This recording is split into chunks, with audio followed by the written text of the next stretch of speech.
What impact will Turkey's growing cooperation with BRICS have for this group of emerging economies?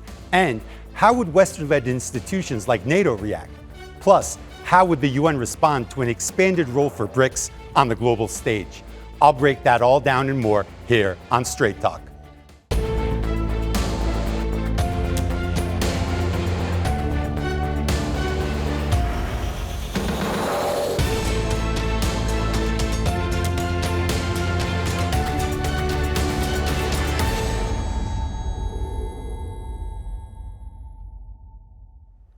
Hello and welcome to Straight Talk. I'm Yusuf Aram. Aimed at redefining what global cooperation could look like, the recent BRICS summit in Kazan, Russia ended with clear signs that change is coming. With the addition of what has been called partner countries, 13 states, including NATO member Türkiye, are poised to increase cooperation with the group. Founded in 2009, many are calling the BRICS a serious alternative to Western-led institutions.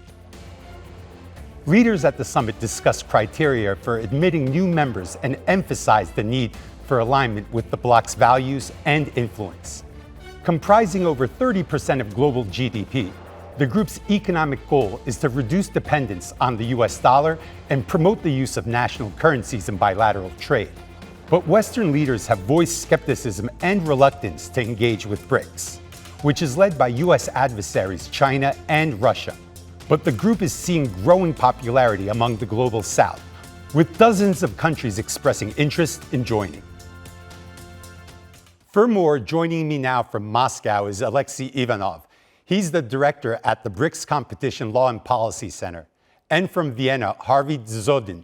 He's a senior fellow at the Center for China and Globalization. Gentlemen, thanks for joining me now. There's a lot to talk about. I think the best place to start is, what are your thoughts on the summit, how you're evaluating it? Alexei, let's begin with you. What are your thoughts on the Kazan Summit? Thank you very much, and thanks for having me. I think Kazan Summit was a great success, to be honest. I think that's what I would like to start with.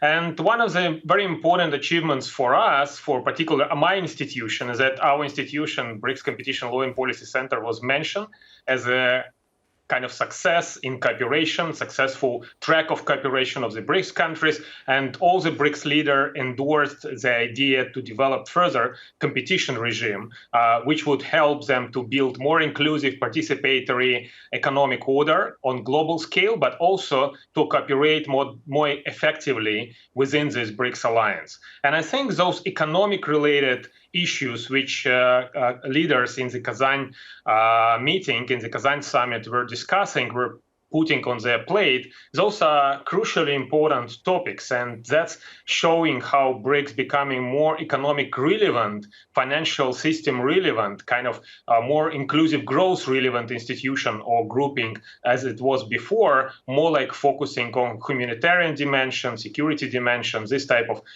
more high level abstract matters. So economic agenda, which was brought by Russia mainly to the Kazan summit, and then I think quite enthusiastically supported by other leaders. That was the main achievement of the Kazan meeting, in my opinion. Harvey, what's your take on Kazan? Positive or negative? Well, first, let me say I wish you and your viewers a happy 101st day of the Republic. My take is quite positive, as Alexei's take was. I think the summit went very well. And because I'm a member of a think tank that's based in Beijing, I have to say that if BRICS had only done one thing in its 15 years of history, the potential rapprochement between India and China is enough to justify its existence, because those are two huge countries, both economically and population-wise. And if there's a reset in that bilateral relationship, that this will be a big step forward for BRICS and for the world. Of course, economically, there were many achievements and discussions about how to work better in our multipolar world. And I believe that this was very important and that the Kazan Declaration talks about some things like the reform of the UN, which needs to be done, and also other reforms like reforming the grain markets in the world, because several of the BRICS members are major grain producers. All in all, I think it was an excellent meeting. Okay, Alexei, I want to ask you about BRICS expansion, but first I want to play you a short video clip from my interview with Kremlin spokesman Dmitry Peskov, and I want to evaluate what he said together with you. From one hand, BRICS is welcoming all the countries who are showing interest towards participation and towards taking part in relevant cooperation processes. From the other hand, of course, BRICS, like every, let's say, every union, it has a certain potential for membership. And if this potential is overloaded, it will bring, well, certain difficulties to the further process of development. So Mr. Peskov said that BRICS is kind of at a crossroads, whether between a desire to grow and between a concern of getting overloaded. Which one do you think is the right road ahead, or where the BRICS is currently at? I think the dilemma which Peskov mentioned is actually any successful institution is facing at certain moment of its existence, and this dynamic growth which BRICS Club has already experienced this year. I think it would be a certain benchmark or certain reference point which it can use for understanding where to go further. And by, let's say, I can use this word digesting, or let's say fully incorporating new members, BRICS grouping can understand where to go further. And I think it does have a potential for enlargement, but it should be very sustainable enlargement. So it should be enlargement which does include certain, basic agreements on principles of existence. And those principles, they were highlighted by the BRICS declaration, but I guess that they're not yet, fully, let's say, put in a written form so that people can either endorse or disagree with those. And there are a number of projects realized on mainly ad hoc basis within BRICS community. And I think the greatest potential BRICS has is to create some sort of spin-off projects like this, peaceful negotiations between China and India. Harvey was mentioning earlier, but I think it was one of those examples as BRICS as a fertile ground, giving birth to different initiatives, and those initiatives could be very diverse. So I think potential for enlargement lays something in this area where BRICS as a platform can create opportunity for different projects. Those projects could include not all the members all the time. They could be certain number of countries participating in those projects. Others would be, kind of more observing, development of those projects. But this type of diversity mechanisms, which could help everyone to elevate their, existence in the global economy on the one hand, but on the other hand, provide opportunity to grow on the pace and in the dynamics they would prefer.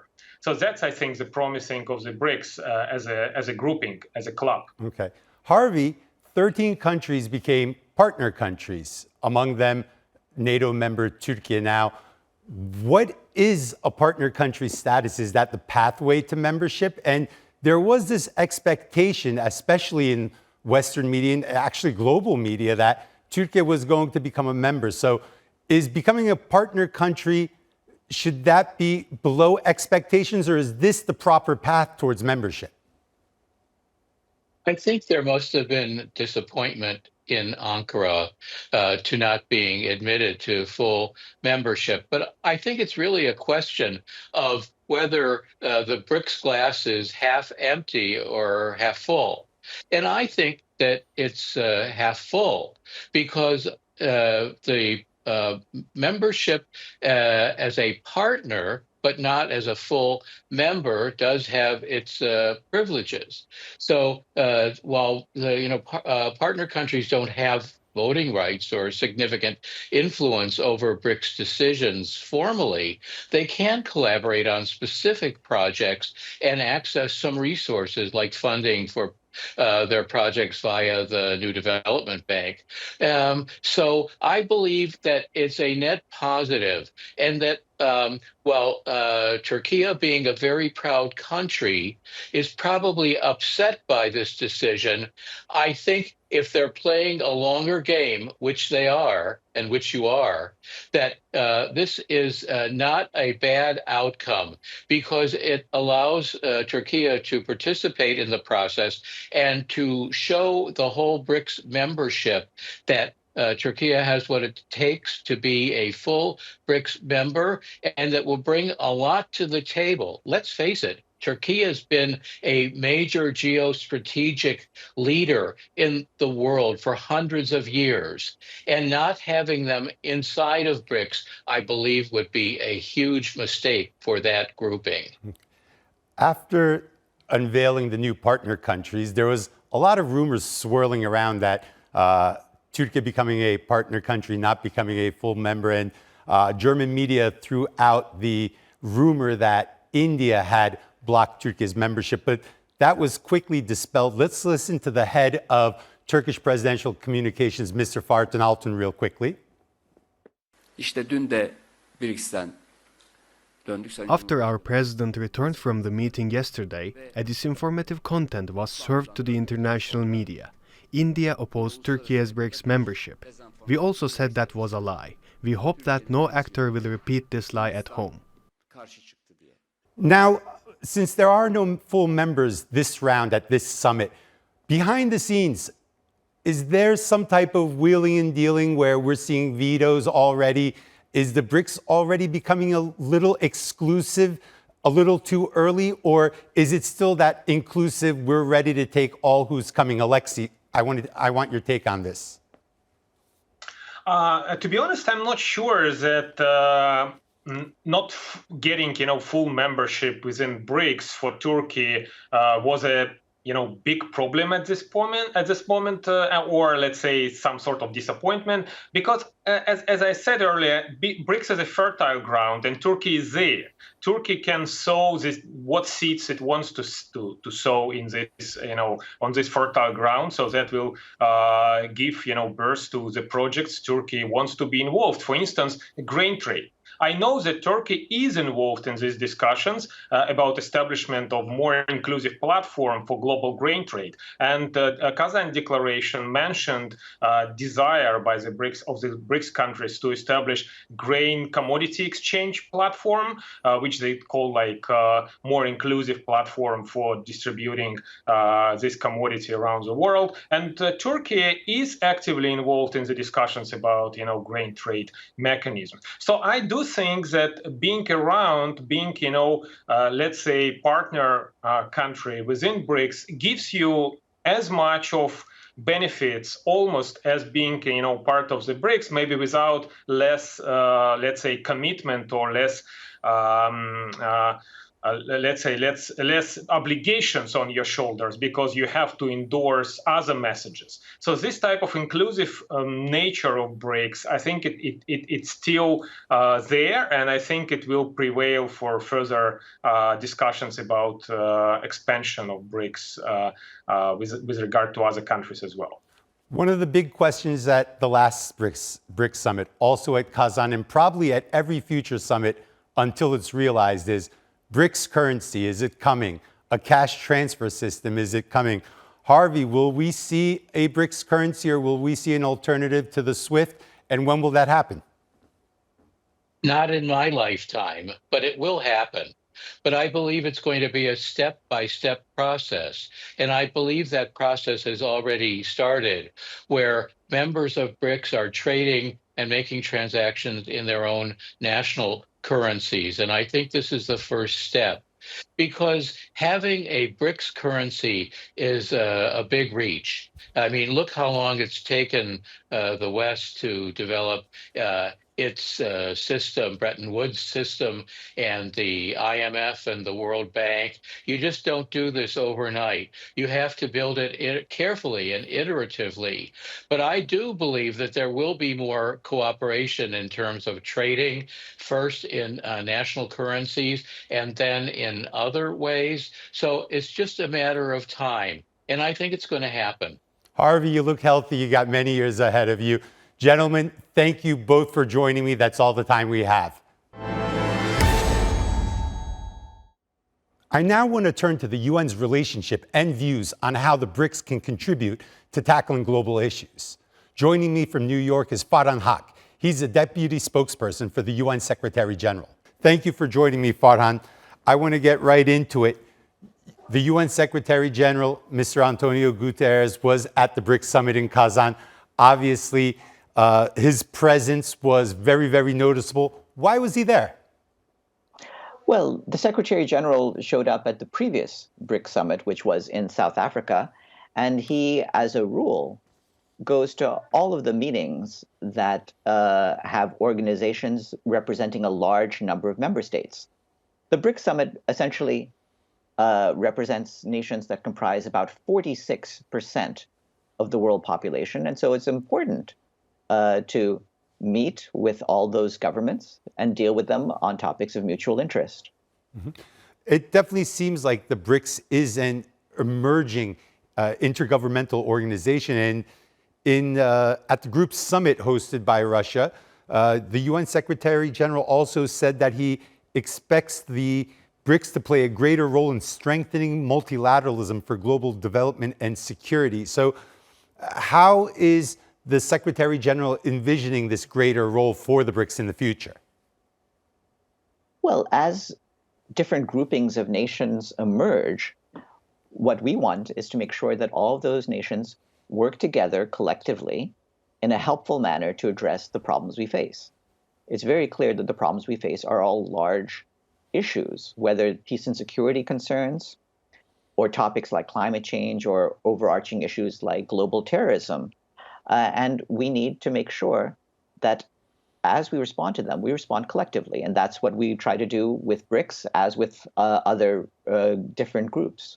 Mm-hmm. In another statement, the Secretary General also talked about the bloc helping to forge a more equitable global financial system. Now, obviously, the BRICS, starting as an economic alliance, loosely affiliated economic alliance, how can the BRICS play an important role in forging this new economic system or financial system? The Secretary General has made very clear that the international financial institutions need to be reformed. They need to take into account the needs of developing nations in particular in a way that's more sensitive than it's been before. As you know, he believes that they've been dominated over the years by other groups of nations. So anything that helps to democratize the international financial institutions and make them hear, in particular, the developing world more, is something to be welcomed. Mm-hmm. The BRICS is also talking about a currency, the formation of a development bank, also a cash transfer system, very similar to SWIFT. Are these initiatives that would be supported by the United Nations? Well, we'll have to see what the discussions are. Ultimately, there are discussions happening. Even over the past week, the World Bank and IMF held their regular meetings in the fall, and the UN was represented there by our Deputy Secretary General, Amina Mohammed. So we'll be part and parcel of all of the dialogue as this goes forward. But the idea is to make the international financial institutions work better. When you look at this summit and the wide participation, not only by the member states, but also by many countries who wanted to participate and were in attendance, also this growing number of partner countries and also many other countries that are waiting at the door for either BRICS membership. Do you see this summit as the mark of the beginning of a multipolar world? Well, we already live in a world with many different organizations, many different groupings. So it is multipolar in that sense already. But how BRICS grows is up to the membership of BRICS, and we encourage them to work cooperatively with all nations. Palestinian leader Mahmoud Abbas was also at the summit. Do you see the BRICS playing an important role, either as an organization or with a tandem of many of the member states together, trying to work towards a ceasefire or continue via the legal process at the ICJ or various other organizations trying to find justice for Palestine? The Secretary General has been very outspoken about the need for a ceasefire. We've waited far too long for a ceasefire in Gaza, and we now need one also between Israel and Lebanon so that the escalation at the blue line ceases. So we want all countries, all groupings, to put all their weight behind efforts for a ceasefire. We need this now before there's a further spiral of escalation. Mm-hmm. Now, I want to talk a little about the UN as well. There's been criticism in the past about the UN needing reforms. What's your view regarding this criticism? Is it time for the UN to reform itself? Yes, and Antonio Guterres has believed that the UN needs reform, as any organization does, to keep pace with the times. The United Nations was founded at the end of the Second World War, and obviously global conditions today are much different than they were 80 years ago. So we need to adapt, we need to change, and different bodies like the Security Council need to be broadened so that their legitimacy is enhanced. How that happens is up to the member states of the United Nations, but it's important that it does happen. Do you foresee a Security Council with more permanent members, especially from geographies like Africa or Latin America? The Secretary General has certainly supported African membership. Whether the Council will actually do so, again, is something that the membership itself must consider. But they need to know that the Council needs to have some changes that will make it more representative and more acceptable in the eyes of the world. Do you want to see the BRICS take a more proactive role in geopolitics? Or what type of partnership could the UN and the BRICS have? For example, the war in Ukraine, the war in Gaza. What can they do together? Well, the Secretary General spoke about questions like Ukraine and Gaza when he addressed the BRICS summit in Kazan. And so he made very clear that these are issues on which we want more member state involvement to help bring these crises to an end. And we'll keep encouraging them, both individually as nations and collectively through groupings like BRICS. Mm-hmm.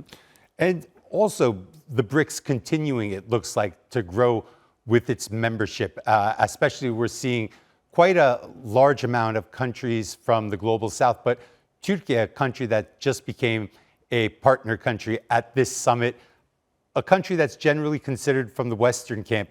Do you see it very valuable that the BRICS is able to attract members not only from the global south and the east, but also from the west as well, becoming probably a more inclusive organization going forward? Exactly. As groupings become more inclusive and take in more viewpoints, that they become more broadly representative of the world, and that's always a helpful process. Mm-hmm. One last question. The Secretary General also talked about climate action as well with BRICS members.